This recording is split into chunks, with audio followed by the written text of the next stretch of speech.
Okay guys and gals, so a while back, Wrangler Star posted a video where he was doing exactly what I just did. He was setting off ammunition cartridges with a heat gun just by applying heat. So after he posted that video, I had a friend message me and ask me, was the primer detonating from the heat and setting off the gunpowder? Or was the gunpowder igniting from the heat and setting the round off? Which one was causing the round to go off from administering the heat? So I thought I'd do a little demonstration just to show. So I've got a round here. I've got two rounds here. I've got one with a dead primer. If I can get the camera to focus on it, probably not going to be able to do it. But that's a dead primer. I'm just going to put a charge of powder in it and a bullet. I'll go ahead and do that now. Got a pan of powder here.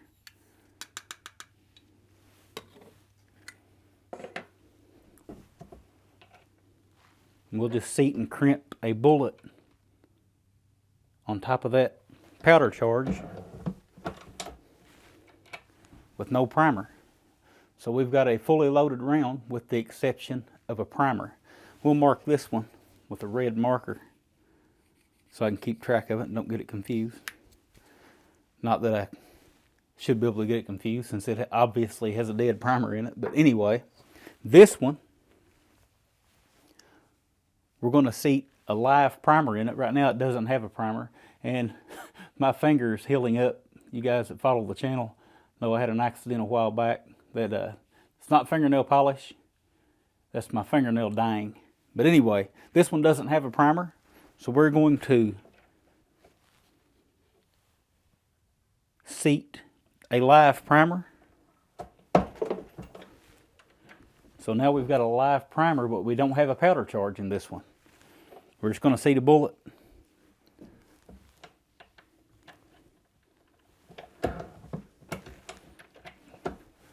So this one has a primer only. We're going to set both of these in front of the heat gun and see if one or both go off from the heat. Okay, so first up is the round with the good primer. The primer only, actually. There's no powder charge in this round.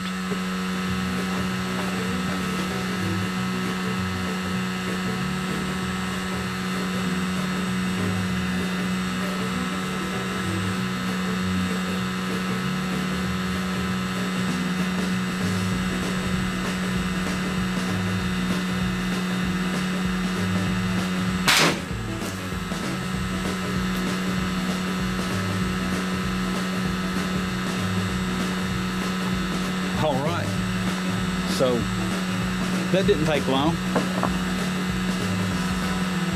So up next, we've got the round with the dead primer. And that's not going to focus, but anyway, this is the round with the dead primer, but it does have a powder charge.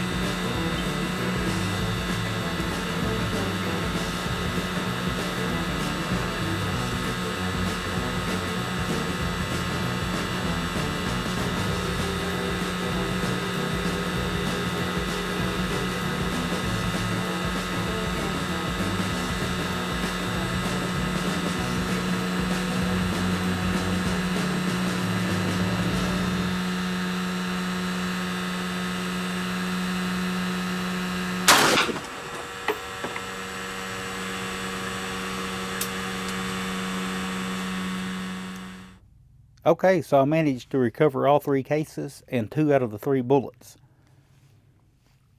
This case had the primer only.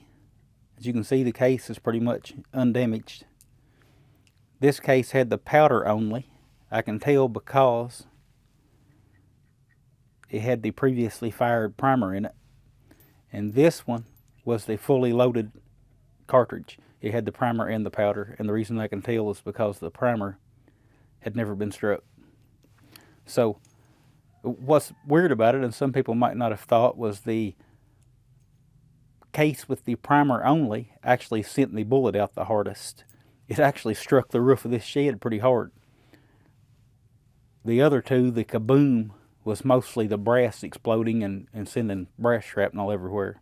But I don't know where that third bullet is. I'm sure it's laying here somewhere, but it's too cold for me to sit out here and look for it. But as you can see, if you apply enough heat, it doesn't matter if it's the primer or the powder, either or, it's going to ignite it. It will ignite that charge. So I think the primer is igniting quicker. So if it has the primer, it's going to ignite a little faster than the one that didn't have the primer. I felt like it was. I didn't put a timer on it, but I felt like it was more heat sensitive than the charge of powder. But anyway, take away from it what you will. That's all I got today. This is Buffalo, and I'll talk with y'all again soon.